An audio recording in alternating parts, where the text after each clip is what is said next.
It was past midnight, the kind of cold, hollow hour where even the city felt like it had stopped breathing.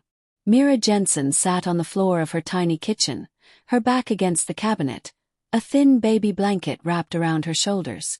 The lights were off, not by choice, but because the power had been cut.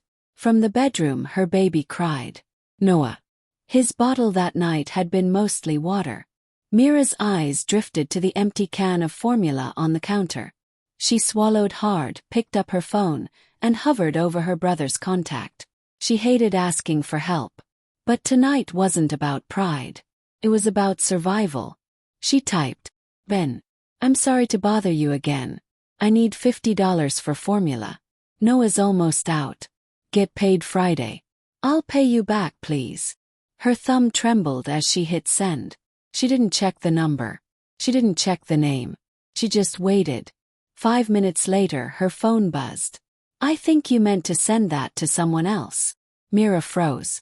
Her heart dropped as she checked the number. Wrong digit. Wrong person. I'm so sorry, she typed quickly. Please ignore that. She locked her phone and pulled the blanket tighter around herself. Another failure.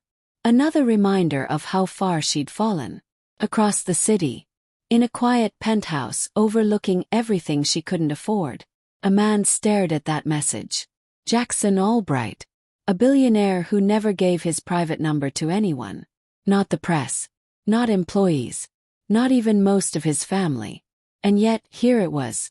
A message that didn't sound like a scam. Didn't sound fake. Sounded real. Too real. He read it again. Noah's almost out. A mother negotiating with her dignity. He should have ignored it. He always did. But this time, he didn't. Is your baby going to be okay? He replied. Mira stared at the message. What kind of stranger asks that? Her instinct was to block him. But something about it made her pause. We'll manage, she replied. Sorry again. A second later. I can help. No strings. He scoffed. Thanks, but I don't take money from strangers. Smart, he replied. I'm Jackson. Now I'm not a stranger. She didn't respond. She just sat there, tired, exhausted, broken in a way that had nothing to do with money, and everything to do with being tired of struggling. Then quietly, she did something she never thought she would. She sent him her payment details. 3 seconds later, her phone buzzed. $5,000 received. Mira stared at the screen, frozen. This is too much, she typed. I only needed $50. It's already yours, he replied. No catch. One less thing to worry about. And just like that, everything changed. The next morning there was a knock on her door. Boxes. Dozens of them. Formula. Diapers. Clothes. Food. The bottom. Note. He should have what he needs. Noah deserves better than barely getting by. That was the moment Mira realized. This wasn't normal. This wasn't luck. This was something else. So she searched his name. And her world shifted again. Jackson Albright. Tech billionaire.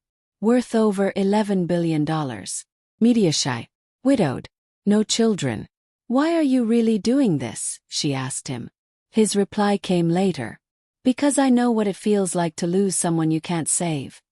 And no child should feel that kind of pain. Days later, he offered her something unexpected. Job. Not charity. Chance. What he didn't know was that Mira wasn't just struggling. She was brilliant. A trained biochem researcher. A mind that noticed what others missed. Within weeks, she uncovered something no one else had. Millions of dollars. Quietly disappearing from his company. Hidden through shell accounts. Carefully disguised. Perfectly executed.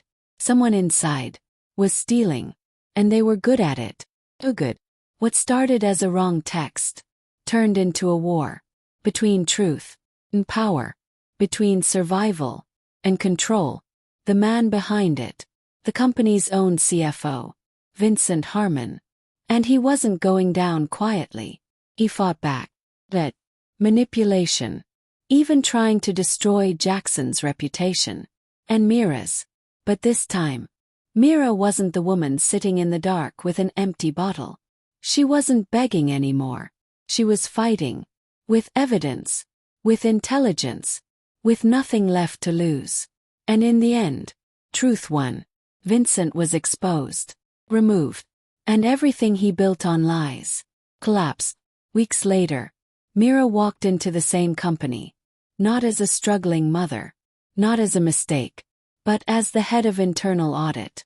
The woman who saved the company. The woman who rewrote her story. And the man who once replied to a wrong number. Looked at her and said, "Let's build something new." And for the first time in a long time, Mira smiled. 'Cause sometimes, the message you send by mistake is the one that changes your life forever.